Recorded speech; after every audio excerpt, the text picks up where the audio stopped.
Hi, I'm Jess Keener-Hawes, and I'm the state lead for AEDY programs in Pennsylvania.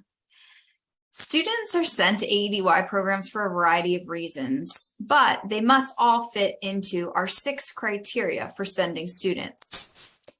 When students are referred, we ask the LEA to carefully review the need for SAP and document the response. Today, we wanted to highlight some promising practices from our programs across the state of Pennsylvania. We asked them to share a few practices that we've been working on to reduce the recidivism within these programs. State College, thank you so much for your willingness to share your strategies that have been so successful for your AEDY program. I'd like to introduce Mike Hertzler, who is a learning support teacher and AEDY teacher in their program, Morgan Bechtel, who is the school social worker, and Cindy Sergian, who is the homeschool visitor and works with families and students. A bit about how you support the transition for students once they are finishing their AEDY time.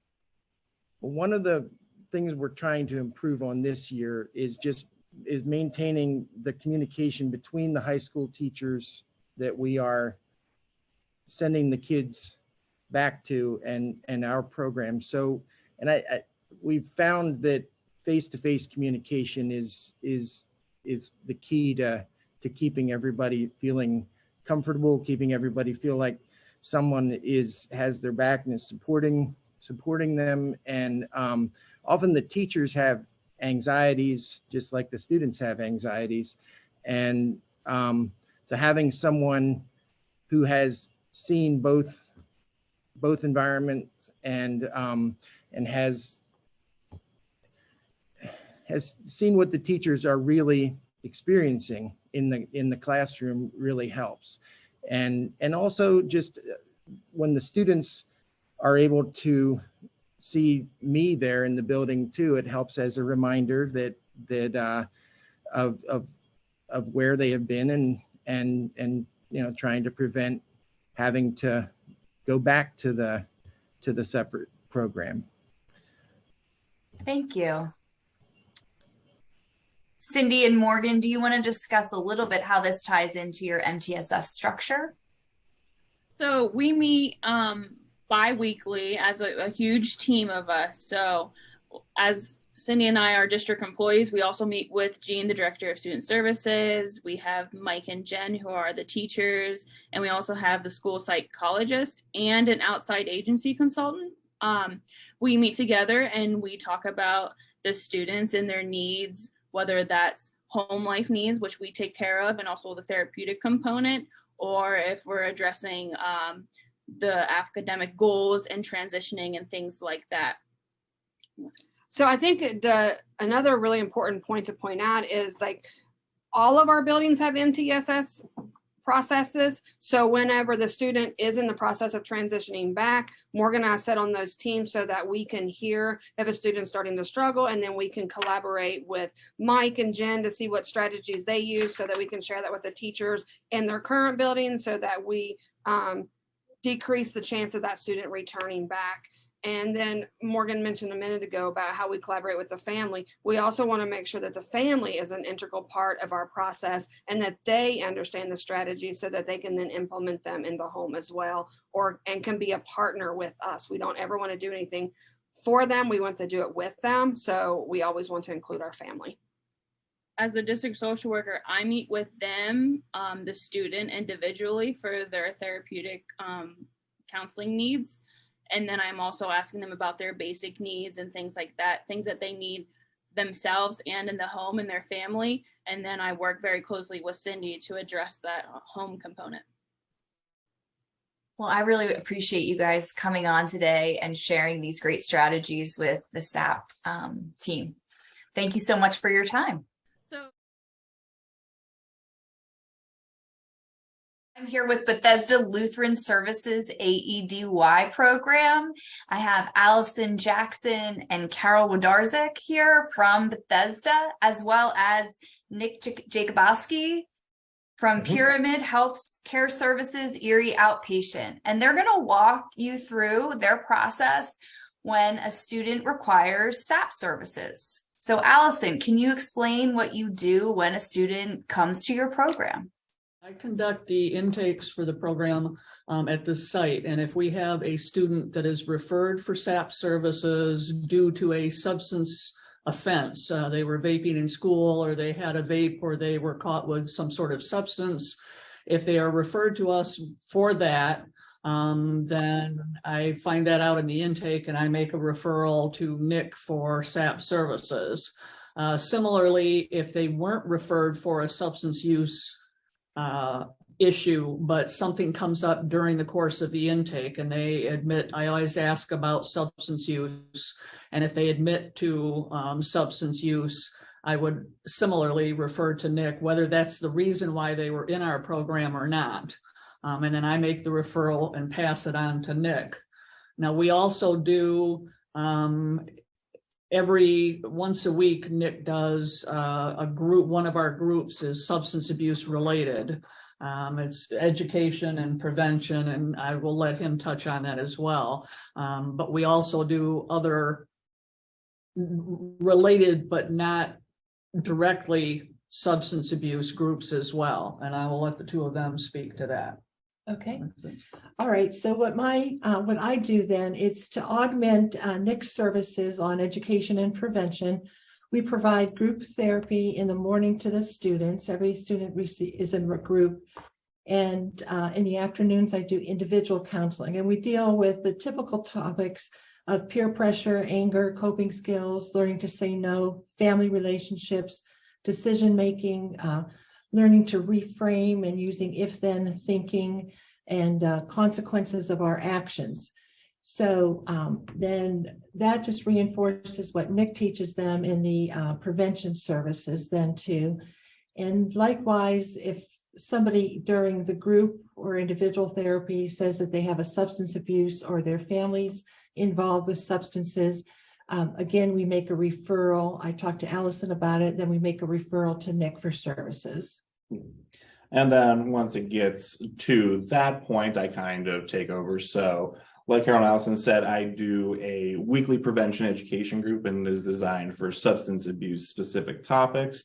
In particular, for adolescent substance use, we concentrate mostly on vaping, marijuana use, alcohol, as well as in this region in particular, there's a high rate of opioid abuse. So I do tend to touch on that fairly frequently. But as far as specific referrals, once I receive them, usually Allison will send me the referral information. I make contact with the parent or guardian to confirm receipt of the referral. And then I set up an initial screening where I sit down with the identified student to go over some very basic information related to their personal history of substance use, any family concerns, things like that. And depending on the results of that screening, we can either recommend no treatment.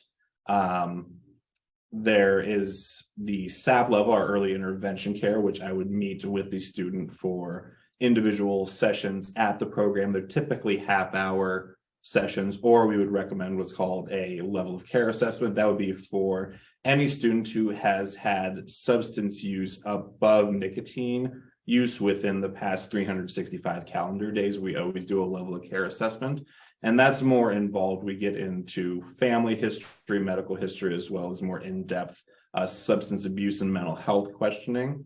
And depending on the results of that level of care assessment, then we either recommend, outpatient all the way up to inpatient rehab services. We do have adolescent rehabs offered through some of our Pittsburgh and Altoona offices, as well as we will refer to other providers as necessary. But by and large, for adolescents, if they're referred for services, we typically refer them to our Erie outpatient office. So if they're referred for outpatient services, we set them up. We do a treatment plan and set them up with either group and or individual counseling services and ensure that there's a continuity of care there. If I meet with them for SAP sessions here at the facility, since we are contracted with all the school districts in Erie County, that allows for an ease of transition. So once they complete the AEDY program here, then either myself or another counselor at my office who's assigned to their district, we will transition services to them. And that works both ways. If they were open with substance abuse counseling at one of the districts in the county and then is referred here, then we can just continue with services once they start at the program. So I'm hearing there's constant collaboration between you and the districts once the students return, should they require further SAP services. Correct. Yeah. Great.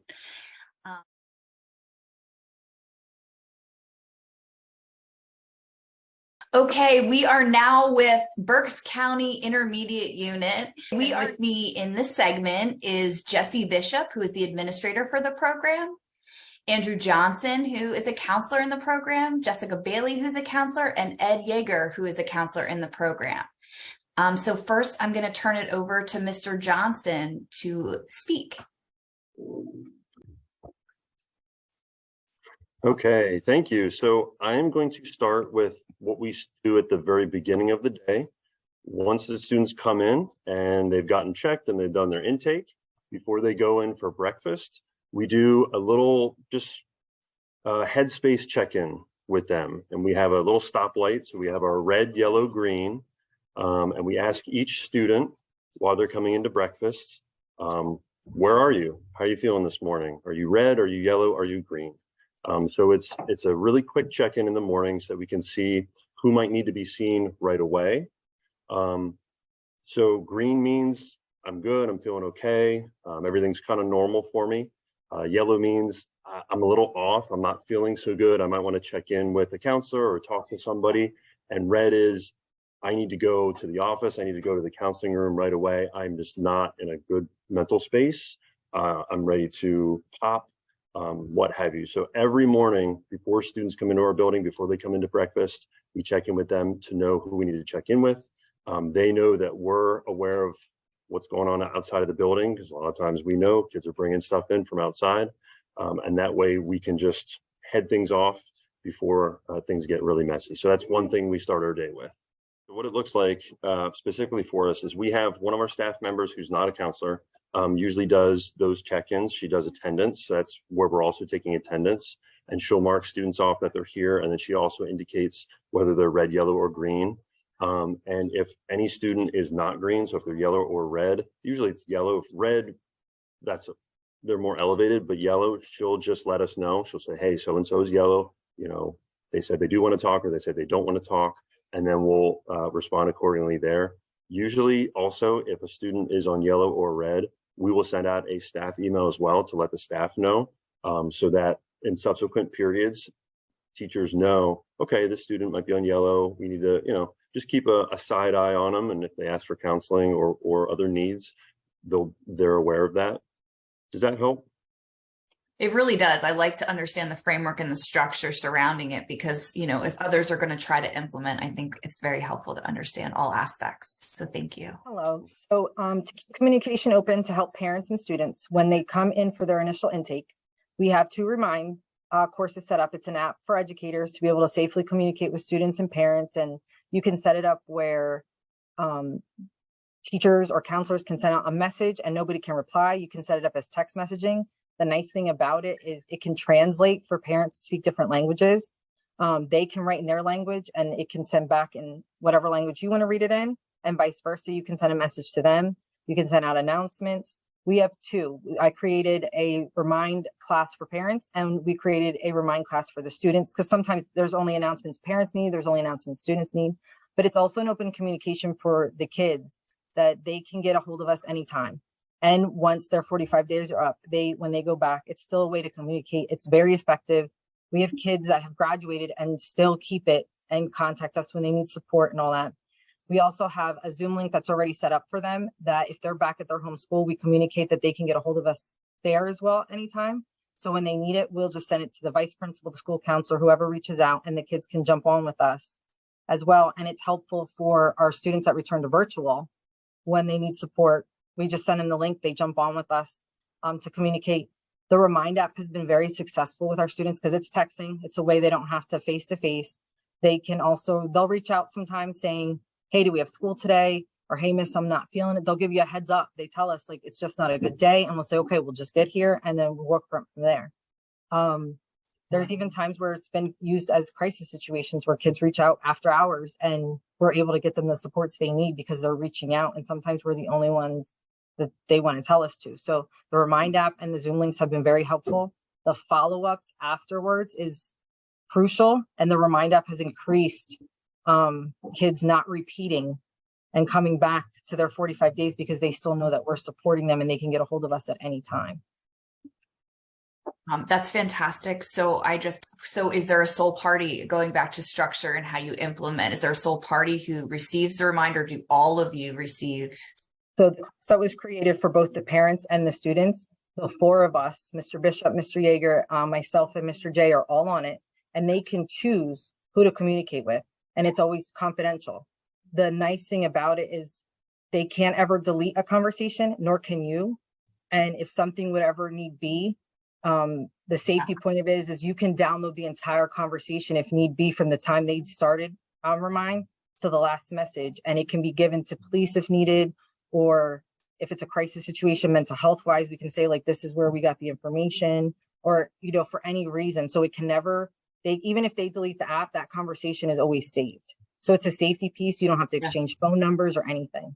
Oh, that's great. That's great. I think that's going to be a wonderful resource. And you mentioned it's free.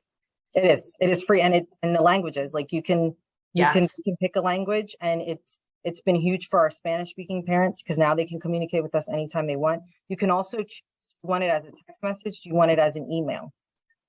So you can get it either way. You can get it both ways if you'd like. Thank you. I believe that's going to be a wonderful resource for us. The only downfall is if they're younger than 13, okay, you have to get their parents' permission or get the parents to set it up that they can communicate then back, because otherwise they will only get announcements. Okay. So thank you. I'm here to share with you basically how we run our counseling program in our AEDY system.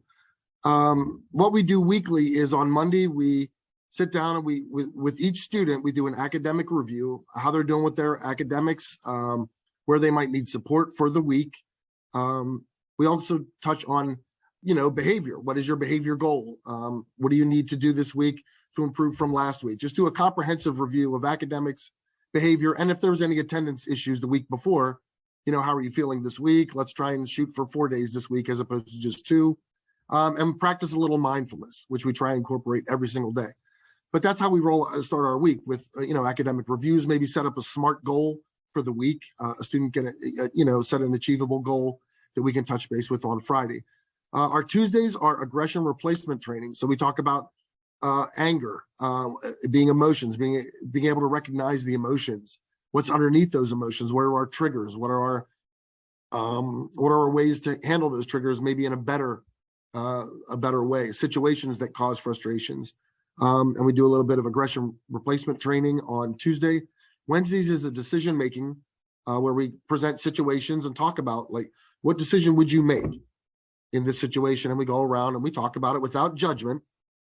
And then we say, okay, well, what if the situation was just changed a hair? What if it was your best friend's car? Would you steal that? Like, would you do, and get the kids to think a little bit more, hey, what if it was a family member? What if it was somebody that I care about? Does that change my decision-making? And we talk about mindfulness and taking a moment to step back and think before making a decision, thinking about the consequences, helping generate that connection to the front brain and get those connections solid. Thursdays is drug and alcohol awareness. And Fridays, we just do a reflection. Fridays, we reflect on the week. What were our struggles? What classes? How do we do with our points? And kind of go back to our Monday, grades, attendance, behavior, do a little bit of mindfulness. And I believe in that way, we can give all of our kids a comprehensive appreciation for mental health and how it really works. It is a way that we can incorporate mindfulness into decision-making, and we can, ART into drug and alcohol, and we can do a lot of cross-curricular stuff within our own curriculum, and really get our kids to understand that, when we go back to visit them, because we go back to the middle schools and the high schools once a day, like we go back monthly. I go back the first week, Mr. J goes back the second week, Miss Bailey goes to the high school on the third week to touch base with the kids that have gone back. And I'll say, okay, give me a situation where you were frustrated. How did you deal with it? And we'll actually go through and use a lot of the things that we do on Tuesdays in aggression replacement training and get the kids to just, recognize that they do have those skills now. And they might forget them because they're not in my classroom, but you took those with you. So use those. And I think that's a huge part. And I got to go back to what Miss Bailey said with the Remind app, reminding them, hey, Miss Bailey's coming out the 12th of December. Attendance rates shoot up that Monday at the high school. All the kids want to see Miss Bailey. Hey, Mr. J's coming out on the 2nd of December. Every single kid shows up at school that day because they want to see us. And it's a way to stay connected. And I think that we give them that. We listen to them, we support them. We give them so many opportunities to share, to be heard, to listen, to talk. And they love it when we come back and do the same in their environment. But that's just a quick overview of what we do during the week. And I think it's been very, very successful with our students because whether they're here for bringing a weapon, drugs, horrible decision-making, they're getting a little bit of everything. And they're getting a comprehensive understanding of that mental health is every day, every minute, all around us, every single class, and you take it home with you. So thank you, Jess, for having us. Well, I want to thank you all so much. I clearly hear that you've established fabulous relationships with your students, which we all know is the crux of getting students to gain, once they have their trust moving forward and progressing through all their needs. So thank you so much for meeting and sharing what you do at your facility, and keep doing great work.